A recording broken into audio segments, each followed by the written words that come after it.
દાદા પેલા મને નહીં, પત્નીને ખવડાવો તમારી.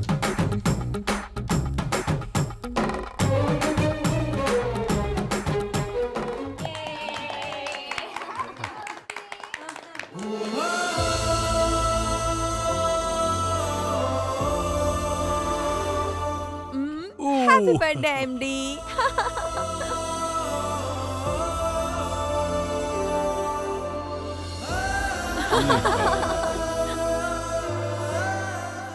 ખૂબ ખૂબ આભાર બધાનો. હું તો મારો જન્મદિવસ જ ભૂલી ગયો હતો, પણ તમે બધાએ મારો જન્મદિવસ બહુ સરસ રીતે મનાવ્યો. દાદા તમે અમને થેન્ક્સ ના કહો, તમારી લાડલી પૌત્રી છે ને આ એલિયન, એને કહો.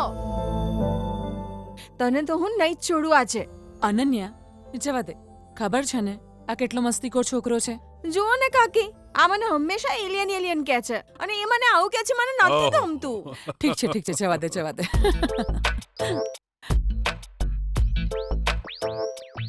થેન્ક યુ બેટા. અનન્યા, શું દાદાજી તમે પણ આટલી નાની વાત માટે થેન્ક્સ કહો છો? હજુ આપણું સેલિબ્રેશન પૂરું નથી થયું. અરે ભગવાન, હજુ શું બાકી છે? પિતાજી, તમારા 75 વર્ષ પૂરા થઈ ગયા છે, એટલે કે આ વર્ષે તમારા જન્મદિવસનું સેલિબ્રેશન ગયા વર્ષ કરતાં વધારે ગ્રાન્ડ થવું જોઈએ. કાલે આપણા ઘરે અમે યજ્ઞનું આયોજન કર્યું છે. પણ આટલું બધું આયોજન તે કેમ કર્યું બેટા? અરે દાદાજી, ઘરમાં પૂજા રાખી છે તો પણ તમે ફરિયાદ કરો છો. મારે આ ઘરમાં એક જ શુભ કાર્ય કરાવવું છે ને એ છે તારા લગ્ન.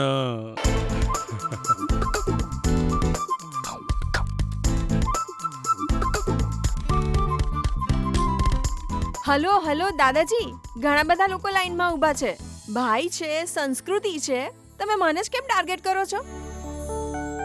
શું દીદી તું પણ? હમણાં તો ભણવાનું પૂરું થયું છે, મારે લગનની આટલી ઉતાવળ કેમ કરે છે તું? હું આટલા જલ્દી લગન નથી કરવાની. ઠીક છે, તું ના કરીશ, સુમનભાઈ ના કરાવી દે. એ તો ફેક્ટરી ઓપન કરવા માંગે છે. ફેક્ટરી ના થાય ત્યાં સુધી એ લગ્ન નહીં કરે.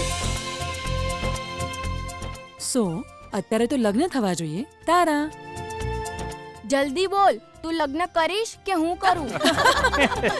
અનન્યા, હવે તને મજા આવશે. મારા દીકરાના સવાલનો જવાબ આપ. તમે ચૂપ રહો ને કાકા. લગ્ન કરવા કઈ ખાવાના ખેલ થોડા છે. પહેલા પ્રેમ થવો જોઈએ. મનમાં જેના માટે પ્રેમ છે એને તો ખબર પડવી જોઈએ ને. હા, તારા મનમાં છે કોઈ? ગમે છે તને કોઈ છોકરો? હે? અરે તમે ચૂપ રહો ને દાદાજી, મને તો શરમ આવી રહી છે. અનન્યા.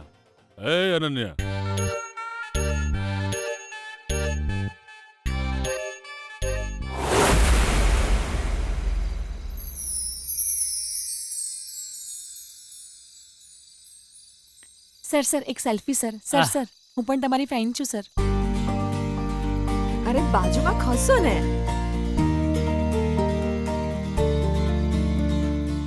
હાય સર, હું પણ તમારી ફેન છું સર. એક ઓટોગ્રાફ આપશો તમે? હા, શ્યોર. હા.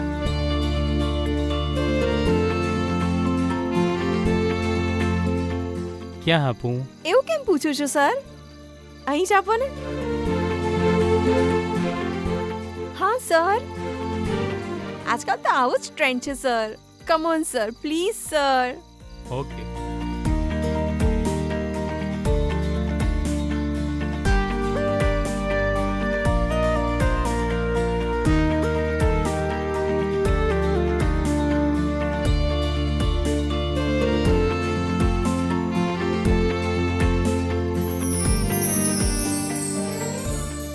Thank you sir.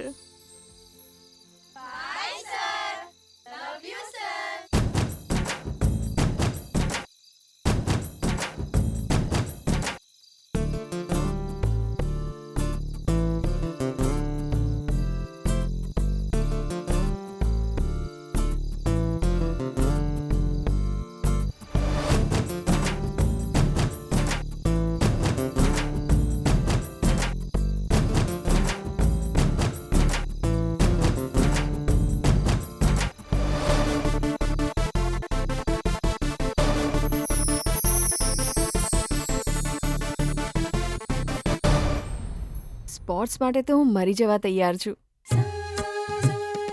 બોક્સિંગ ચેમ્પિયનશિપમાં તને બોક્સિંગ કરતો જોઈને હું તો તારી ફેન થઈ ગઈ. તારા જેવા સ્ટાર પ્લેયરને જીવનમાં એકવાર જોવાની ઈચ્છા હતી મને, અને આજે તું મને મળી ગયો. આજે તું મને મળ્યો અને મને આ ઓટોગ્રાફ પણ આપ્યો.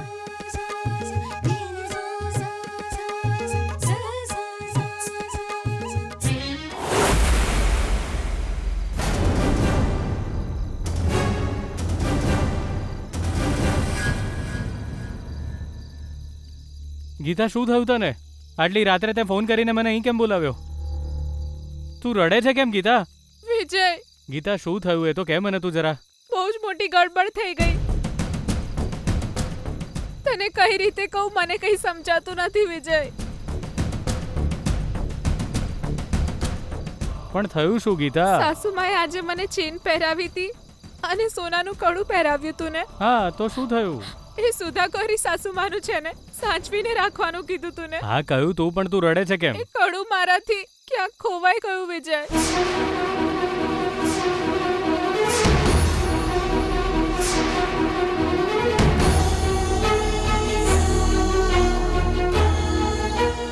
હે ભગવાન, તે ખોવી નાખ્યું? સરખી રીતે જોયું તે ઘરમાં? ક્યાંક ઘરે તો નથી પડ્યું ને? ના વિજય, ક્યાંય નથી. મેં બધે શોધી લીધું. આપણે બંને પાણીપુરી ખાવા ગયા હતા ને, ત્યારે મારા હાથમાં જ હતું. એ પછી મેં એના પર ધ્યાન જ નથી આપ્યું વિજય. રાત્રે ઘરે જઈને જોયું તો મારા હાથમાં કડું જ નહોતું વિજય.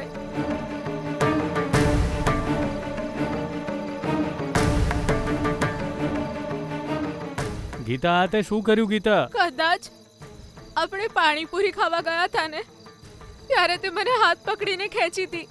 એ વખતે ત્યાં જ પડી ગયું હશે. હા, બની શકે, બની શકે. પણ ગીતા, એ કડું તો મારી મમ્મીનું હતું ગીતા. ડેડ અને મમ્મા એને બહુ મહત્વ આપે છે. એ આવી રીતે ખોવાઈ જાય તો ના ચાલે. અત્યારે જ જઈને શોધીએ. મને માફ કરી દે વિજય. આવી રીતે રડવાનો શું ફાયદો? કડું શોધીશું તો મળશે. ચાલ.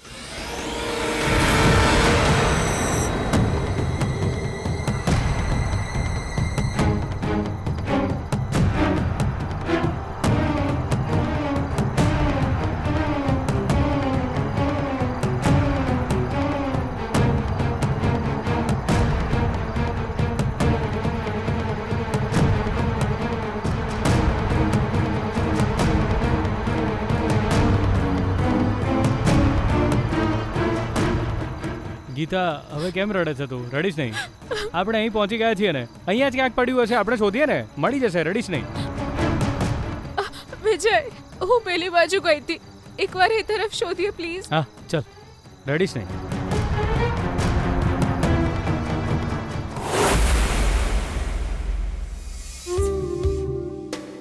વિજય, જ્યારે તું મારી સામે આવીશ તો હું તારી સાથે બહુ બધી વાતો કરીશ, એવું મેં સપનું જોયું છે, ખબર છે તને? પણ આજે જ્યારે તું મારી સામે આવ્યો ત્યારે હું તો તને જોતી જ રહી ગઈ. આહા, હું તો તારામાં ખોવાઈ ગઈ. વિજય, તને બીજી એક વાત ખબર છે? તને મળીને હું જ્યારે ત્યાંથી પાછી વળી ત્યારે મને આ સોનાનું કડું મળ્યું. આને જ નસીબ કહેવાય ને. હે ને? મારા માટે સોનું મહત્વનું નથી, પણ તને મળ્યા પછી બીજી મિનિટે આ કડું મળ્યું છે. એને જ નસીબ કહેવાય છે. એટલે જ એ મારા માટે બહુ સ્પેશિયલ છે.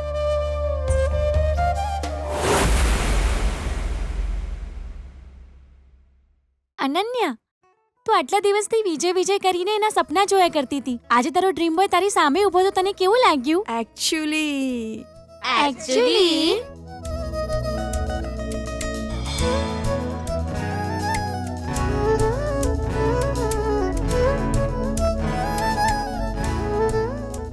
ઓહ, સોનું. કોણ? પેલો એ? છોકરો. હે ના યાર, સોનાનું કડું છે.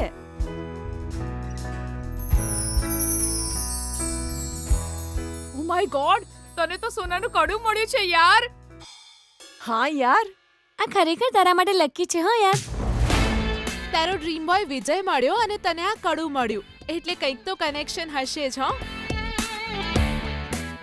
મતલબ વિજય સોના જેવો છોકરો છે હે? ઓ વિજય સોના જેવો છોકરો છે.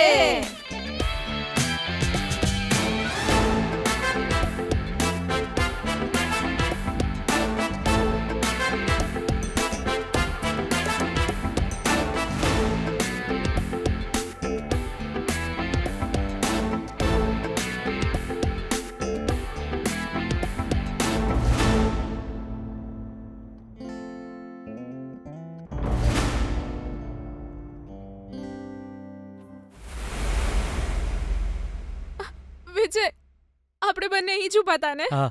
આપણે બંને અહીં જ ઊભા હતા. હા.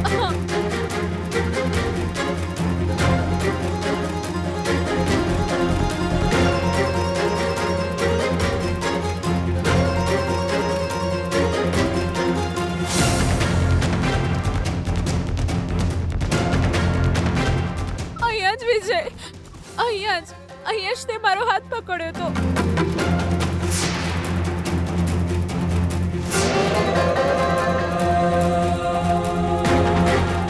વિજય, આપણને એ કડું કેમ નથી મળતું? ખબર નહીં ગીતા, કાલે ડેડ મંદિર જવાનું કહી રહ્યા હતા.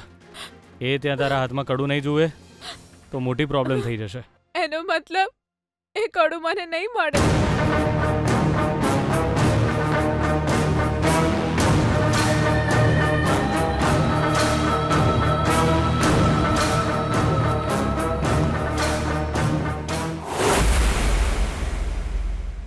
पुरोजतां गणविशिष्टायामस्यां स्तोषमानस्य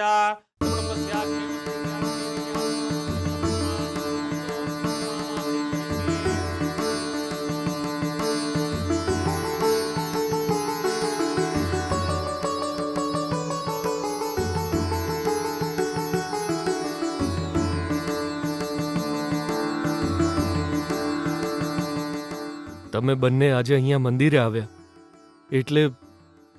એટલે હવે મારા મનને શાંતિ મળી. પપ્પાજી, તમે આજે અમારા બંનેના નામની પૂજા રાખી છે એટલે કંઈક સ્પેશિયલ જ હશે. શું છે આજે? પપ્પાજી, ડેડ, પગમાં શું થયું તમને? એ તો સવારે સરને અરવિંદ, કઈ નહીં બેટા. 1 મહિના પહેલા મારો દીકરો 1 લાખ રૂપિયા ગમે તે કરીને કમાઈ લેશે એવો વિશ્વાસ હતો મને. પણ જ્યારે એના પૈસા ચોરાઈ ગયા તો મને વિચાર આવ્યો કે હારી જશે. એટલું જ નહીં, મારો દીકરો તને પ્રેમ કરે છે, તારા જેવી સારી છોકરી મારા ઘરે વહુ બનીને આવે એવી તક હું કેવી રીતે જવા દઉં? પણ હું ડરી ગયો હતો. એટલે મેં તરત જ મારા કુળદેવીની માનતા રાખી.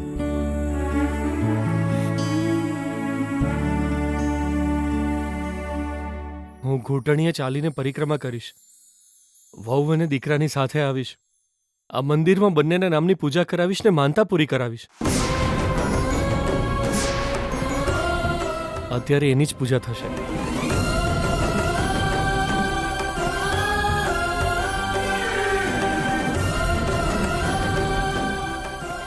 પપ્પા, તમે આ શું કહો છો? તમે ઘૂંટણીએ ચાલીને પરિક્રમા કરવાના છો? પપ્પાજી, એ તમે બંને ટેન્શન કેમ લો છો? સર તો આજે સવારે જ પરિક્રમા પૂરી કરી આવ્યા છે.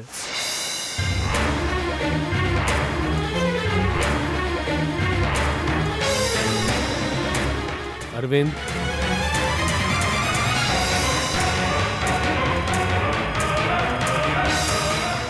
હું તો બસ તમારી જ રાહ જોઈ રહ્યો હતો અને અત્યારે એ જ પૂજા ચાલી રહી છે.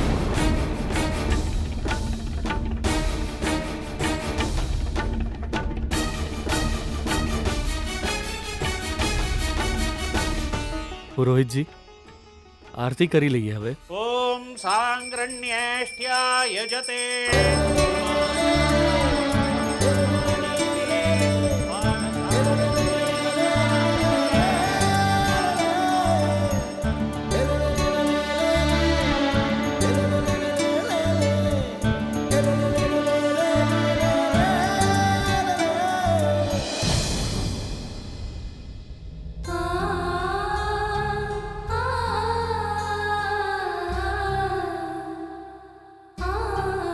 યજમાન તમે અભિષેક કરાવ્યો હતો ને એનો પ્રસાદ લઈ લો. લવ સર.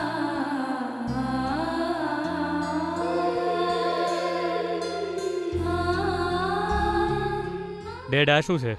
વિજય, આજે મારે 2 વાત માટે આભાર માનવાનો હતો. પહેલી વાત કે મારો દીકરો શરત જીતી ગયો એટલે મેં આજે ઘૂંટણીએ ચાલીને પરિક્રમા કરી. અને બીજી વાત, મારા રાજનૈતિક જીવનમાં મને માર્ગદર્શન આપવાવાળા મારા ગુરુજી એમડી સાહેબનો આજે 75મો જન્મદિવસ છે. એટલે જ હું આ સ્પેશિયલ પૂજા કરાવી રહ્યો છું. હવે આ પ્રસાદ લઈને હું એમના ઘરે જઈશ. પુરોહિતજી, મને પ્રસાદ નહીં મળે? અરે જરૂર મળશે યજમાન.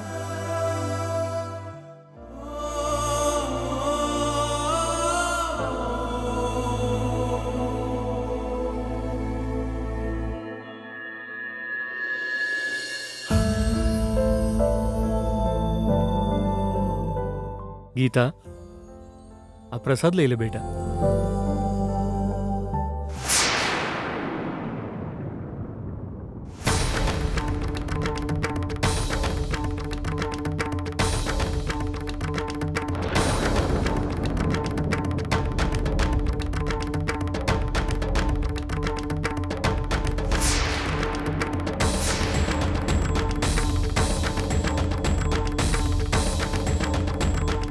આ શું છે ગીતા? અમે આપેલું કડું ક્યાં છે?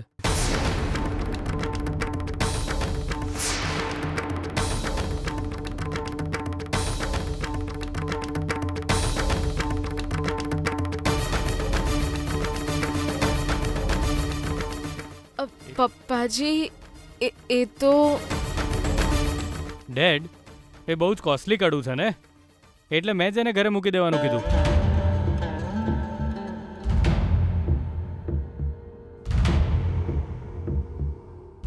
એ બુદ્ધુ.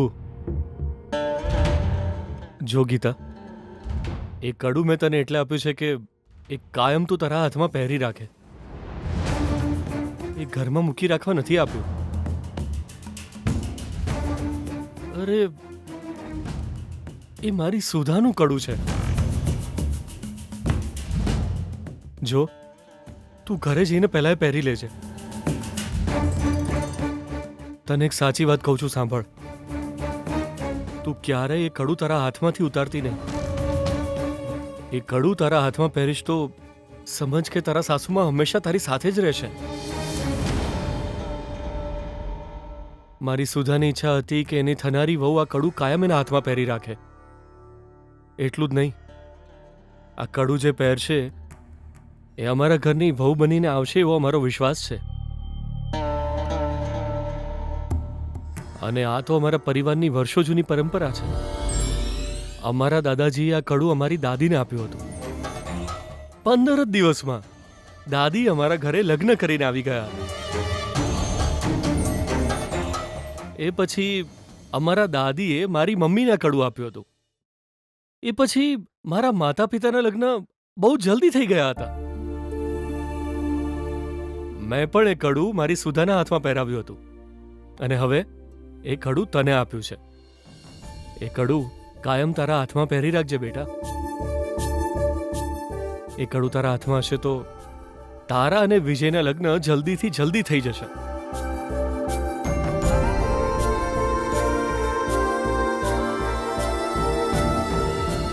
એ કડું સાચવીને કાયમ તું તારી પાસે રાખજે બેટા.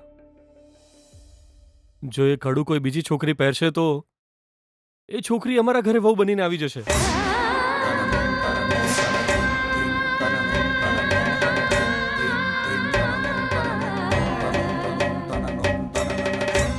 બીજા કોઈને આવી તક આપતી નહીં બેટા.